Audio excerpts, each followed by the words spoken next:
Hello বন্ধুরা, good morning. তোমরা সবাই কেমন আছো? আশা করি তোমরা সকলে ভালো আছো। আমিও ভালো আছি। আজকে নতুন ব্লগে তোমাদের সবাইকে স্বাগত। আজ মেয়ের স্কুল ছুটি, তার জন্য ভাবলাম আজকে একটু পিঠে জুস করা যাক। কারণ যেহেতু মেয়েকে এখন মর্নিং স্কুল হয়ে গেছে, যার জন্য আমার খুব অসুবিধা হয়।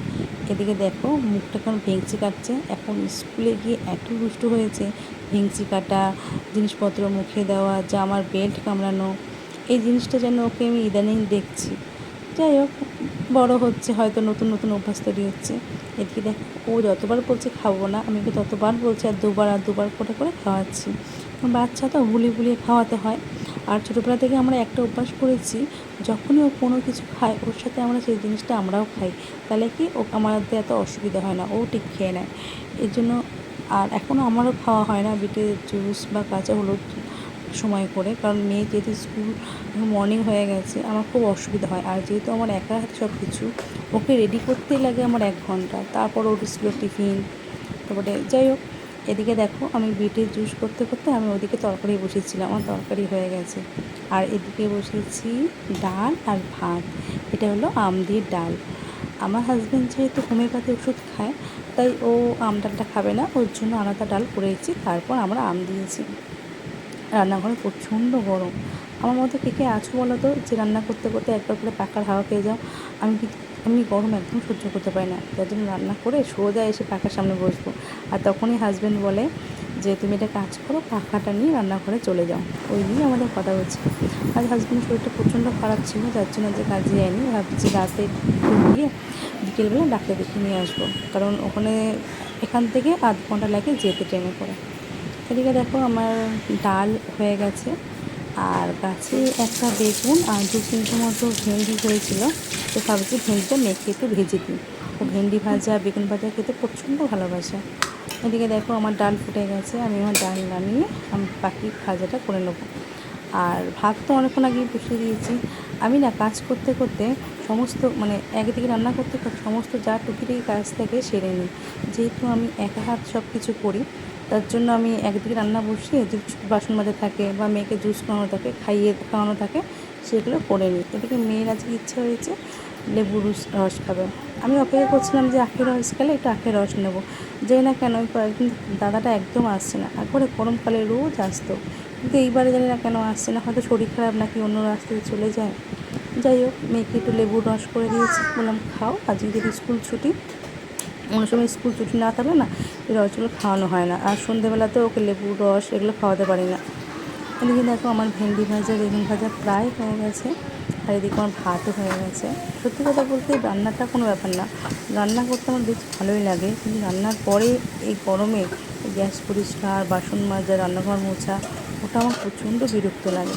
যদি সকাল সকাল হয় তাহলে অতটা কষ্ট হয় না। আর এখন যদি বেলা 12:30 একটা মতো বাজে, আর যেহেতু আজকে হাজব্যান্ড কাজে যায়নি, মেয়েদের ছুটি দেয়, আমারও আজকে ধীর গতিতে কাজ করছিলাম, অনেক দেরি হয়ে গেছে, প্রচণ্ড গরম তার মধ্যে। আর এদিকে মেয়ে আমাকে ডাকছে, মা আমাকে চান করে দাও। আমি ওকে যদি চান করিয়ে দিই, ওকে সাথে সাথে খাওয়াতে হবে, নইলে হবে না। এর জন্য কী করেছি, আমি তাড়াতাড়ি করে কাজটা সেরে নিচ্ছি একবারে, তারপর ওকে চান করাবো। হাজব্যান্ডকে যদি বলি চান করাতে, ও অনেকক্ষণ টাইম নিয়ে চান করায়। বাচ্চা মানুষ তো, অতক্ষণ টাইম নিয়ে আমি চান করাই না। একটু বড়ো হলে কখন সর্দি কাশি হয়ে যাবে। কারণ যেহেতু সোমবার থেকে ওর পরীক্ষা, যার জন্য খুব সাবধানে রাখছি। পরীক্ষা কী লিখবে না সেটা বড় কথা না, কিন্তু অ্যাটেন্ড করাটা বড় কথা। যাই হোক, এইটুকুনি বাচ্চার কী পরীক্ষা দেবে, তবুও অনেক কিছু শিখিয়ে রেখেছি। দেখা যাক বাকিটা তো ওদের মুডের ওপর। ওরা এখন জাস্ট একটা অভ্যাস স্কুলে যাওয়াটা। পরীক্ষাটা আমার কাছে সেরকম আমি অত গুরুত্ব দিচ্ছি না, এই কারণে কারণ ছোটো মানুষ যা করবে তাই ভালো আমাদের কাছে। এদিকে দেখো রান্না করতে করতে আমি অনেকগুলো বাসন হয়েছিল, বাসনগুলো মেজে নিচ্ছি, কারণ নইলে দেরি হয়ে যাবে। আজকে বিকেলে যেহেতু ডাক্তার দেখাতে যাবো, তাড়াতাড়ি করার চেষ্টা করছি। আমি একদম খেয়াল ছিল না, পরে মনে পড়লো যে আজকে দেখানোর ডেট আছে। যাই হোক, ভালোই হয়েছে। আজকে হাজব্যান্ড কাজেও যায়নি, শরীরটা খারাপ লাগছিলো বলে। ওষুধ শেষ হয়ে গেছিলো, ওষুধ নিয়ে আসতে হবে। এদিকে দেখো তাড়াতাড়ি করে আমি আমার কাজগুলো সেরে নিচ্ছি। এই গরমে না আমার কিছু করতে ভালো লাগে না, মনে হয় যে এক তরফে ভাত। কিন্তু মেয়েটা তো আমার ছোটো, ওকে আমি এক তরফে ভাত খাওয়াতে পারি না, আমার বড্ড খারাপ লাগে। এর জন্য ওর জন্য কিছু ভাজা বলো বা ডাল বলো, না ভাজাটা খুব একটা করি না, আর শাক এর জাতীয় খাবার করি, কিন্তু আজকে শাক যেহেতু পাইনি এর জন্য আজকে একটুখানি গাছে বেগুন আর ভেন্ডি হয়েছিল একটু ভেজে দিয়েছি। আর মেয়ে আমার বেগুন ভাজা খেতে ভীষণ ভালোবাসে। এদিকে দেখো আমি গ্যাসটা পরিষ্কার করে নিচ্ছি, এদিকে দেখো তাড়াতাড়ি করে গ্যাস পরিষ্কার করে নিচ্ছি, কারণ গ্যাস মোছা হয়ে গেলে আর তারপরে যদি আমার হাজব্যান্ড বলে না কিছু রান্না করে দাও, আমার খুব বিরক্ত লাগে। আমি এর জন্য বলি কোনো কিছু করার আগে, গ্যাস পরিষ্কার করার আগে অন্তত যা এনে দেবে তাই করে নেবো, কিন্তু গ্যাস পরিষ্কার হয়ে যাওয়ার পর যদি বলো যে আমাকে মাছ করে দাও বা ডিম ভেজে দাও, আমার সত্যিই বিরক্ত লাগে। যাই হোক, কারণ যেহেতু দেখো আমি যেহেতু নিরামিষ খাই আর আমার একটাই ঠাকুর আছে, তাই আমি কী করি এখন মাছ মাংসটা না ঘরে ঢোকাই না, ওই যেদিন মাছ মাংস হয় বা ডিম হয় সেটা বাইরেই আমরা খাই। যাই হোক, এদিকে দেখো মেয়েকে তাড়াতাড়ি করে চান করিয়ে দিয়েছি, মেয়েকে খাওয়াচ্ছি। আর আমাদের যেহেতু এখন একসাথে একদমই খাওয়া হয় না, যেহেতু ওর কাজে চলে যায়, আমাদের টাইমটা না একটু আগে পরে হয়ে যায়, যার জন্য আজকে ঘরে আছে একসাথে খাবো, এর জন্য মেয়েকে তাড়াতাড়ি করে খাইয়ে দিচ্ছি। মেয়েকে পেট ভরে খাইয়ে দিই, তারপর যখন আমরা খেতে বসবো আমাদের সঙ্গে যখন খাবে সেটা আমাদের কাছে বেনিফিট। এর জন্য মেয়েকে তাড়াতাড়ি করে খাইয়ে দিচ্ছি, বলে বাবু তুমি খেয়ে নাও। আর যেহেতু হাজব্যান্ড চান করে এখন পুজো দিচ্ছে, আমার চান পুজো সবই হয়ে গেছে, ওকে খাইয়ে নিয়ে তারপর জামা ছাড়বো, কারণ খাওয়াতে খাওয়াতে মেয়ে না সব জামা কাপড় এঁটোকাটা করে দেয়, যার জন্য আমি আর জামা কাপড় ছাড়িনি। আর আমাদের সকালবেলায় চান হয়ে গেছে, চান পুজো কাজা সব সকালে হয়ে গেছে। আমার মেয়ের একটা জিনিস খুব ভালো, যে সব কিছু খায়, শুধু তেঁতোটা বাদ দিয়ে, আর টক ডাল তো ভীষণই ভালো খায়। সেই জন্য দেখো ওর জন্য আমি টক ডাল করি। আর যেহেতু হাজব্যান্ড হোমিওপ্যাথি ওষুধ খায়, ওর জন্য আলাদা ডাল করতে হয়, কারণ ওর জন্য ডালটা আলাদা ফোড়ন দিই, ওর মধ্যে আম দিই না, কারণ টক খাওয়া যেহেতু বারণ, টক কাঁচা পেঁয়াজ এগুলো খাওয়া বারণ। যাই হোক, এদিকে মেয়েকে তাড়াতাড়ি করে খাইয়ে দিচ্ছি, আমাদেরও প্রচণ্ড খিদে পেয়েছে, সকালবেলা কিছু খাইনি, শুধু 1 কাপ চা খেয়েছি। আর মেয়েকে খাওয়াতে আগে 1 ঘন্টা টাইম লাগতো, এখন মেয়ে তবু অনেক তাড়াতাড়ি খেয়ে নেয়, ওই 15-20 মিনিটের মধ্যে খেয়ে নেয়। ওকে যদি পেট ভরে খাইয়ে দিই, তারপর যদি আমরা খেতে বসি, তখন যদি আমাদের সঙ্গে খায় সেটা আমাদের কাছে খুব ভালো লাগে, যেটা আমি মনে করি এটা আমাদের কাছে বেনিফিট। ও এটা সব মা বাবার কাছে হয়। আর আমার মেয়ে যেহেতু ওই ভাতটা খেতে খুব পছন্দ করে, সকালবেলা ঘুম থেকে উঠে 10টার সময় বলে কি ভাত খাবো।